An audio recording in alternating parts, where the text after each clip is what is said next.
வணக்கம். அன்பார்ந்த சுபிக்ஷா டிவி நேயர்களுக்கு உங்கள் ஜோதிடர் ஜேஎம்எஸ் சந்திரமௌலியின் பதிவு.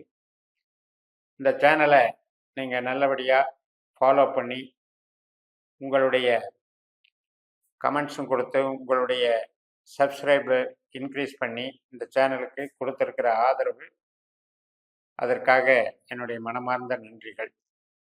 மேலும் இதே மாதிரி உங்களுடைய ஒத்துழைப்பை கொடுத்து அடுத்தடுத்த பதிவுகளுக்கு உங்களுடைய ஈடுபாட்டை நீங்கள் அதிகரித்துக் கொள்ளணும்னு கேட்டுக்கிறேன்.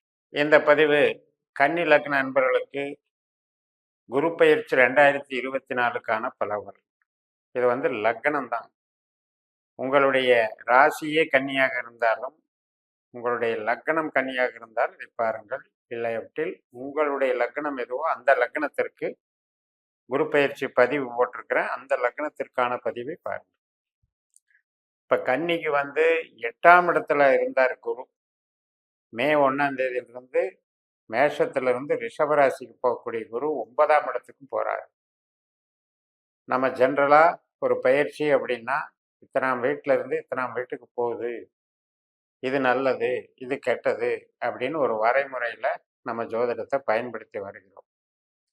இப்போ இதில் என்னுடைய நட்சத்திர சூத்திர முறை, பாஸ்கர அஸ்ட்ராலஜி முறை, இதில் கிரகம் இருக்கக்கூடிய வீடு என்பது அது வீடு மட்டுமே பலன் தராது, அந்த நட்சத்திர ரீதியாகவும் பலன் தரும். நம்முடைய கேள்விகள் எந்த பாவத்திற்காக இருக்கின்றதோ அந்த பாவத்திற்கு தகுந்தாற்போல் நல்லதையோ கெட்டதையோ செய்யும் என்பதுதான் நம்முடைய நட்சத்திர சூத்திர முறை.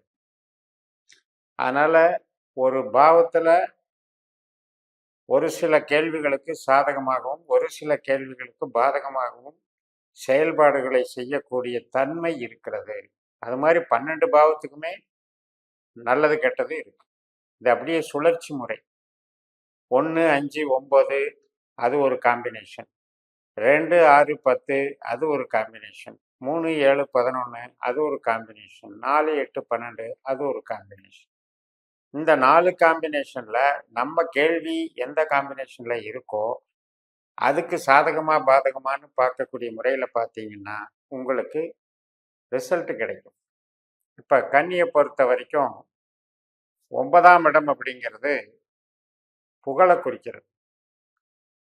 அதாவது பப்ளிசிட்டி, பெரிய மனிதர்கள் ஆதரவு, ஒரு தர்மகர்த்தான்னு சொல்லுவாங்க கோயில்ல, அவங்களுக்குன்னு ஒரு மரியாதை இருக்கும் இல்லையா, அது மாதிரி ஊருக்குள்ள ஒரு மரியாதை, தங்களுடைய சரௌண்டிங்ஸில் தங்களுடைய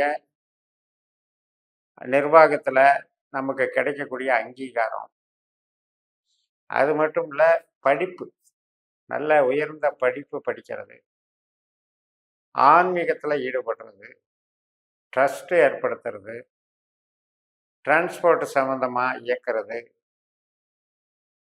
போதனா மார்க்கத்தில் இருக்கிறது. அதே குரு அப்படிங்கும்போது 9ஆம் இடத்துக்கு மடாதிபதி. அது மாதிரியான ஒரு நம்பிக்கை சார்ந்த விஷயம், கோயில் சார்ந்த விஷயத்துக்கு சாதகமாக அமையுது. இத்தனை விஷயம் அதில் இருக்கும் போது அப்போ இதெல்லாமே நமக்கு புகழ் தான். ஆனால் எல்லாருக்கும் அந்த புகழ் மட்டுமே நிறைவை தந்து விடுமா? அவங்களுக்கு பிரச்சனைகள் பல விதத்தில் இருக்கும், கேள்விகள் பல நோக்கத்தில் இருக்கும். அப்போ அந்த கேள்விக்கு எப்படி இந்த குரு வேலை செய்கிறாருங்கிறத பார்க்கணும். நம்ம ஆரோக்கியம், நம்மளுடைய திங்கிங் கெப்பாசிட்டி, அதுக்கு இந்த குரு நன்மை செய்கிறாரு, ஆரோக்கியத்தை பலப்படுத்துறாரு. இணங்கி பழகிறது, மக்களோட மக்களாக இணங்கி பழகிறது, பாசம் நேசம், குழந்தைகள், கணவன் மனைவி உறவு, இது சார்ந்து நம்மளை நாம பக்கபலப்படுத்திக்கிறது, சமூகம் சார்ந்த உறவுகளை, ஒரு நல்ல இணக்கமான செயல்பாடுகளை வளர்த்துக்கிறது, இதுக்கெல்லாம் நமக்கு நன்மை செய்கிறார். ஆனால் இப்போ கையிருப்பு பணம் இருக்குன்னு வைங்க, போன இதில் 8ல் குரு இருந்தாலும் எனக்கு பணம் வந்துச்சு சார், இப்போ குரு மாறின பிறகு அந்த பணம் சேமித்து நிறையா வச்சுருந்தது கரைஞ்சிக்கிட்டே இருக்கு, என்னால் புதுசாக சேமிக்க முடியல அப்படின்னு சொல்கிற ஒரு நிலை வரும். ஸோ அதை பேஸ் பண்ணி நம்ம அதுக்கு திட்டமிடுதல் பார்த்துக்கணும். எப்பவும் போல ஒன்று போல ஒரு பாவமும் வளர்ச்சி பெற்றுக்கிட்டே இருக்காது. ஒரு பாவத்துக்கும் ஒரு கிரகத்தின் மூலம் 9 கிரகங்களினுடைய செயல்பாடுகள்லையும் சாதகமும் இருக்கிறது, பாதகமும் இருக்கிறது. அப்போ பண சேமிப்பு, பேச்சு, வார்த்தைகள், இந்த மாதிரி விஷயங்களுக்கு ஏதாவது நம்ம ஒரு சொத்து சேர்க்கலான் இருந்தேன், பொருள் வாங்கலான் இருந்தேன், இந்த மாதிரி விஷயங்களுக்கு கொஞ்சம் நெகட்டிவாக இருக்கும். ஆனால் நல்ல பேர் கிடைக்கும், நல்ல புகழ் கிடைக்கும், நல்ல சந்தோஷம் இருக்கும், உறவுகள் பலப்படும், அதுக்கு பஞ்சம் இல்லை. இப்போ ஒரு இடமாற்றம் செய்யலாம், ஒரு ஊர் விட்டு ஊர் மாறுறது, வீடு விட்டு வீடு மாறுறது, ஃபீல்டு விட்டு ஃபீல்டு மாறுறது, ஐடி லைனில் அடுத்தடுத்த ப்ராஜெக்ட்டுக்கு போகிறது, கன்சல்டிங் பிஸ்னஸ் பண்ணுறது, இதுக்கெல்லாம் சாதகமாக இருக்கு. உங்களுடைய இளைய சகோதர சகோதரி வழிகளை திருமணம் ஆகிறது, உங்களுக்கு குழந்தை பிறப்புக்கு சாதகமாக வேலை செய்கிறது, திருமண காரியங்கள், சுப காரியங்கள் எல்லாத்துக்குமே நல்லா இருக்கக்கூடிய ஒரு அற்புதமான அமைப்பு தான் இந்த 9. வேலை சார்ந்த இதில் சின்ன சின்ன குழப்பங்கள் இருந்துக்கிட்டே இருக்கும். ஒரே ஒரு இடத்துல ரொம்ப வருஷமாக வேலை பார்க்குறோம், ஆனால் திடீர்னு எனக்கு டிபார்ட்மெண்ட்டு கொஞ்சம் டம்மி டிபார்ட்மெண்ட்டை கொடுத்துட்றாங்க, மாற்றி மாற்றி கொடுத்துட்றாங்கன்னு சொல்கிறோம் இல்லையா? அது மாதிரி சில இன்டர்னல் சேஞ்சஸ் கொஞ்சம் நமக்கு வெயிட்டேஜ் கம்மியாக இருக்கும், பட் வேலையும் கம்மியாக இருக்கும். அதனால் பொருள் சார்ந்து, பணம் சார்ந்து, பதவி சார்ந்து பெருசாக எதிர்பார்க்காம இருக்கணுங்கிறது தான் இதனுடைய பொருள். ஆனால் உறவு சார்ந்து, கலைகள் சார்ந்து, தனித்திறமை சார்ந்தது நமக்கு நன்மை தருங்கிறது சந்தேகம் இல்லை. அதே நேரத்தில் ஆயுள் பலம், இப்போ ஒரு நோய்க்கு சிகிச்சைகள் எடுக்கிறது, இதுக்கெல்லாம் தீர்வு கிடைக்கும். ஒரு வழக்கிலிருந்து விடுதலை ஆகிறது, கடன் அடைபடுறது, இதுக்கெல்லாம் கொஞ்சம் நன்மைகள் கிடைக்கும்.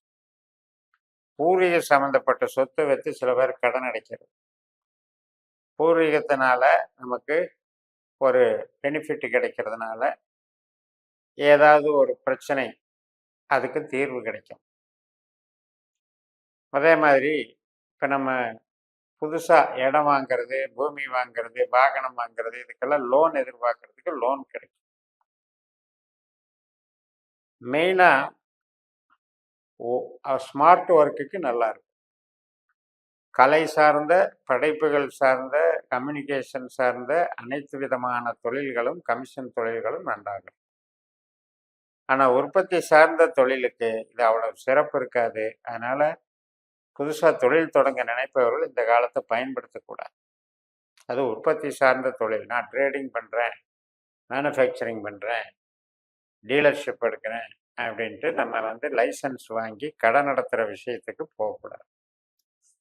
மூத்த சகோதர சகோதரி வழி, நண்பர்கள் வழி அவங்களுக்கு நடக்கக்கூடிய சுப நிகழ்ச்சிகள், நல்ல காரியங்களெல்லாம் நல்லா நடக்கும். குழந்தைகளுக்கு நடக்க வேண்டிய நல்ல காரியங்களும் நல்லா நடக்கும்.